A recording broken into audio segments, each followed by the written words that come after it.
Despite the dire warnings and the churning, black clouds that seemed to claw at his mast, Einar pressed on, his small vessel cut through waves that grew unnaturally still, the air heavy with an ancient, slumbering power. He had reached the forbidden waters, the place where legend said the great sea guardian slept, a place no sailor had returned from. The sky turned the color of a deep bruise, and the ocean beneath him became a mirror of polished obsidian. Then, a shadow, vast and immeasurable, began to rise from the depths. It wasn't a creature of flesh and bone, but something more primal, a silhouette against the dark water that eclipsed his boat entirely. The world held its breath. A voice, not of thunder but of the crushing pressure of the deep, echoed across the silent waves, resonating within Ninar's very soul. "You seek my aid," it rumbled, the words forming from the whisper of the wind and the lap of the water. "You come to my domain, to wake me, to fight the one born of hatred." As the voice spoke, the shadow coalesced, a colossal, serpentine form, woven from bioluminescent light and shimmering currents, broke the surface. Its body was a constellation of blues and greens, and its eyes, two burning points of silver light, held the wisdom of millennia. This was the Sea Guardian, a being older than the world of men. Einar, small and fragile before such majesty, fell to the deck of his boat.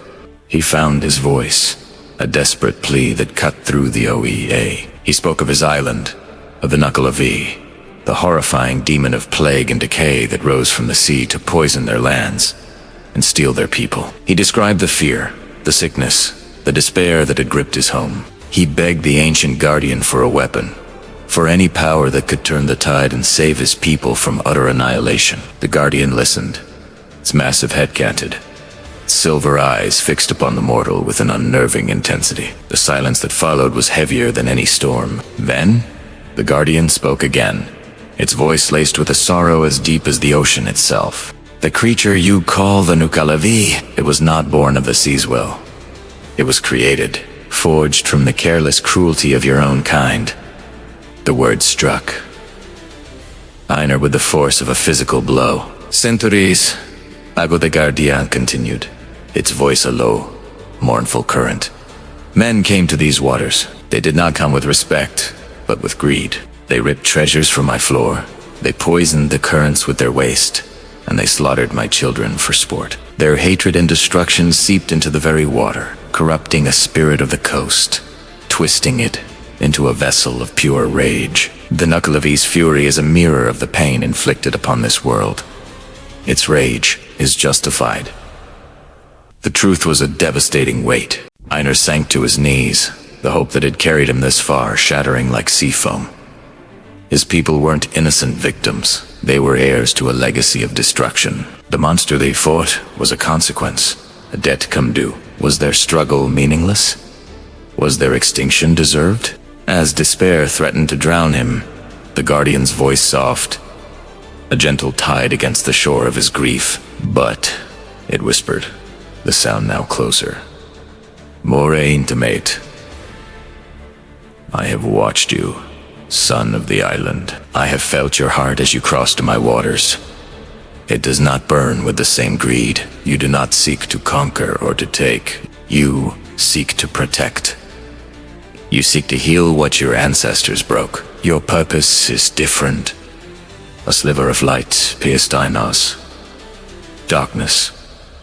He looked up, meeting the Guardian's ancient gaze. "I will help you," the serpent declared, "but a price must be paid. Power cannot be given. It must be exchanged. To bind a creature born of such potent rage, a weapon of equal sacrifice is required." The Guardian laid out its terms, its voice ringing with solemn finality. "If you, Einar, willingly offer a part of your own life, force a piece of your very soul, I will forge it into a weapon. A weapon not of death, but of binding, one that can quell the demon's rage without destroying the spirit within." It was a terrible choice, to diminish his own life for the chance to save others. Without a moment's hesitation, Einar looked at the colossal being and nodded. "I agree," he said, his voice firm, resolute. "Take what you must. A brilliant tendril of light, thin as a thread, extended from the Guardian's brow and touched Einar's chest. An intense heat, like a star being born, seared his skin, and he cried out as a glowing, intricate mark, shaped like a spiraling wave, was burned into his flesh, right over his heart. He felt a profound drain, a hollowing emptiness as a portion of his vitality was drawn from him. He felt weaker, older in an instant. Yet, paradoxically, a new kind of strength flooded him, a strength of purpose, of unwavering resolve. The light receded, and the Guardian dipped its head, a gesture of respect. "The pact is sealed," it whispered, its voice now carrying a hint of what might have been approval. "The weapon is forged within you. It is a part of you now. Return to your island, Einar. The final battle awaits. Show the Nukkalavi, not the hatred of man, but the sacrifice of one who loves the sea as his own." With those final words, the magnificent creature began to sink back into the obsidian depths. The light of its body faded, the water swirled, and soon it was gone. The unnatural stillness broke. A fresh wind, clean and hopeful, filled Einar's sails. He turned his boat, the glowing mark on his chest a warm beacon against his skin, and set his course for home, ready for the dawn.